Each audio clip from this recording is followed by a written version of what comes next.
How's it going, everybody? Welcome back to Lead Therapy, and thank you so very much for taking time for tuning into my video. The ATF is overwhelmed with so many 4473 forms at their tracing facility that they have brought in 40 cargo shipping containers, which sit outside the building, holding up to 2,000 boxes. This story was done by NBC News on August 19th. It does give some information on what's going on there at the tracing center, but also it's pretty much a puff piece explaining all these records should be computerized and searchable. Inside a windowless office in a nondescript brick building, a lone man is staring at 3 computer screens while typing out lines of code. He's among a group of developers and coders who aid federal agents responsible for tracking down the owners of guns used in crimes across the United States. But these computer experts use their talents not to modernize the gun shop records that pour into the facility, the National Tracing Center operated by the ATF. They are in fact doing the opposite, converting the digital files into screenshots,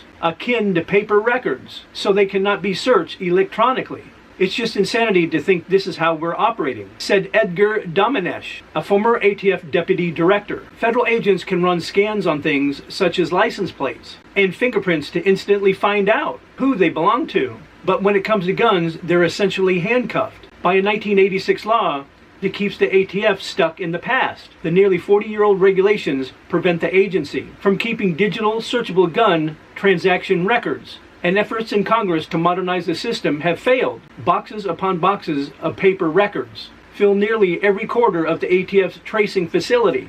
The space was so cluttered that the agency brought in 40 cargo shipping containers, which sit outside the building, each filled with up to 2,000 boxes. Today, the situation is even more dire than ever. It takes 12 to 14 days for the ATF to perform a routine trace on a gun used in a shooting, robbery, or other crime. The record wait time is due to a confluence of factors. Shootings are up in cities across the country. ATF staff members are down, and more police agencies are seeking assistance of tracking the owners of firearms used in crimes. We are continually asked to do more with less. Neil Trotman, a program manager at the National Tracing Center, said after a tour of the facility, the recent mass shootings in Buffalo, New York and Uvalde, Texas, have renewed attention on the ATF's archaic system of tracing guns. But the bipartisan gun legislation signed into law in June doesn't include any measures to modernize the nation's only gun tracing facility. Congress remains divided on expanding the capabilities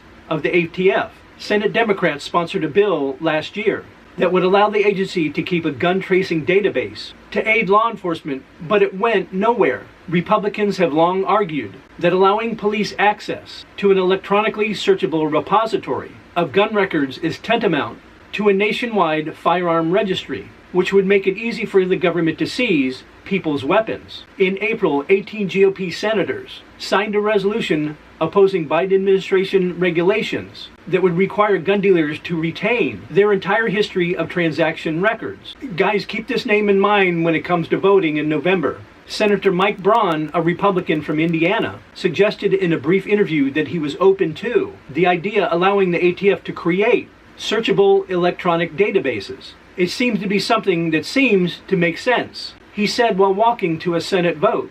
Senator Ted Cruz, a Republican from Texas, said in a statement that Democrats should focus on prosecuting criminals and those with serious mental illnesses, rather than undermining the rights of law-abiding citizens by creating a national gun registry. Senator Christian Gillibrand, a Democrat from New York, who co-sponsored the Democrats' Doom bill with Senator Patrick Leahy of Vermont, said that's not what members of their party is seeking, and she's lying out of her freaking teeth. All this would do would bring the ATF into the 21st century, to allow them to search the data they already have quickly.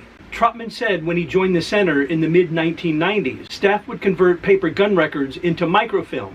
Nowadays, tracing center employees use high-powered scanners to input the documents onto computers, but they must walk a fine line when using 21st century technology in order to avoid running afoul of federal restrictions. If the gun shop records are in an Excel file or in another electronic format, the data extraction specialists are called in to make screenshots. Despite having access to nearly 900 million scanned records, the ATF can't look up gun owners or shops by name. When a trace comes in, investigators have to scroll through hundreds of pages of screenshots to find the information needed to solve the crimes. It is stupid, it is outrageous, and I blame Congress, referring to the 2-week wait time on routine gun traces. While most take up to 14 days to complete, expedited searches are usually done for homicides and mass shootings. All this complaining about wait time, but according to the Justice Department, 83% of the urgent requests are completed within 48 hours. The ATF is flooded with a record number of trace requests. At a time when it's facing a serious staffing shortage, the agency had about 80 federal employees assigned to the tracing center in the 1990s. It now has roughly 55.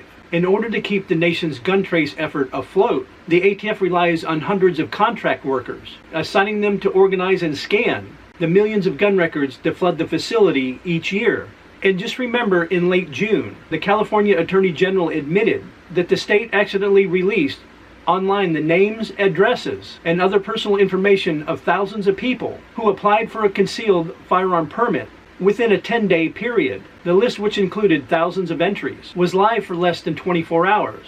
And in closing, ATF statistics show the number of firearms manufactured in the U.S. rose from about 4 million in 2000 to more than 11 million in 2020. Since the pandemic, the number of people undergoing background checks for gun purchases jumped by around a third, topping 38 million checks in 2021, according to the FBI. I like it how they said in the story, since the pandemic. Let's not blame it on the pandemic. Let's lay the blame where it belongs, with the states and cities run by Democrats who allow lawlessness in their streets, who allowed what some people and news media called peaceful protests, who allowed the destruction of businesses in their cities and mostly stood by and did nothing about it, who allowed defunding of their police. Thus, of course, people fearing for their lives and the destruction of their property, they went out and purchased firearms, as well as a lot of first-time gun purchasers. Let me know your guys' thoughts if you think my assessment is correct on this story, that it's just a glorified puff piece, trying to make it so the ATF records are searchable,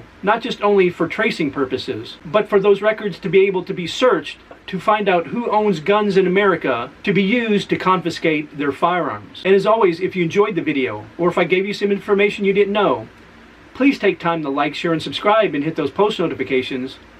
And I'll see you guys in the next video.